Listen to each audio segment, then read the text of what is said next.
Nexus Key Core Overload. Ayala knew the forgotten levels of Neo-Viridia better than her own apartment. She was deep in Sector 7, the Rust Graveyard, hunting for a ghost data packet.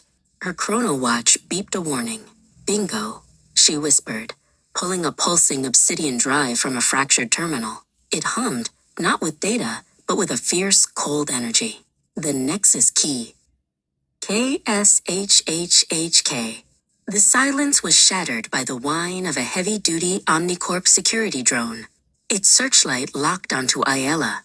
Unauthorized salvage. Relinquish asset and comply, a synthesized voice commanded. Ayala didn't wait. She dove sideways as a volley of plasma fire scorched the metal wall where she'd been standing.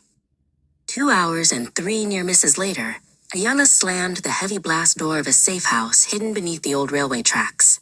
Kalen, her partner, was waiting, wiping down his custom hover bike.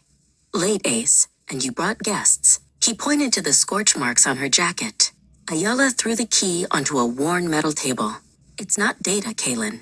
It's a map, and it already has a target on its back. Kalen studied the fluctuating holographic projection the key cast, a complex, ever-shifting set of coordinates pointing deep beneath the city's foundation.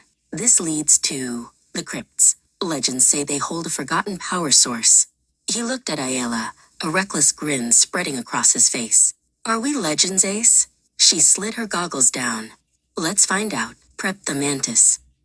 The Mantis screamed through the derelict service tunnels. The coordinates were clear, but so were the taillights of Omnicorp pursuit vehicles.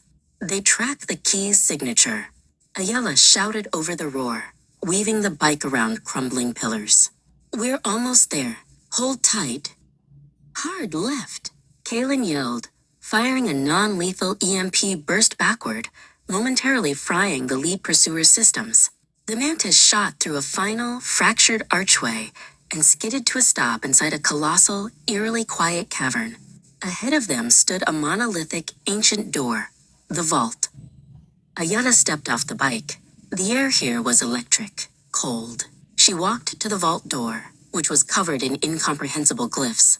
The Nexus key in her hand pulsed faster, brighter, and she pressed it into a central depression on the door. With a deafening grind of metal and stone, the vault began to open. The light inside was blinding, a swirling, chaotic orb of raw energy floating in the center of a vast chamber. The Nexus core, it's not data, it's the power source. Ayala gasped. The key is just the ignition. From the shadows of a far catwalk, a figure emerged, flanked by 2 armored guards. The director, a brilliant deduction child. Now, hand over the ignition. The director's voice echoed, cold and absolute. Omnicorp built this city on this power. We won't allow a pair of scavengers to disrupt our control. Kalen, having slipped off the bike, tossed a handful of flash grenades onto the metal catwalks. FWOOM. We're not scavengers, Kalen shouted, taking aim at the guards. We're freedom fighters. While Kalen held the line, Ayala ran towards the core. No time. We overload it. She didn't hesitate. She jammed the Nexus key into a glowing receptacle at the base of the core. A blinding, expanding wave of energy erupted. Ayala jumped back onto the Mantis behind Kalen. Go, now. The Mantis roared out of the collapsing vault, leaving the city's dark foundation shuddering as they rocketed toward the distant, free lights of the surface.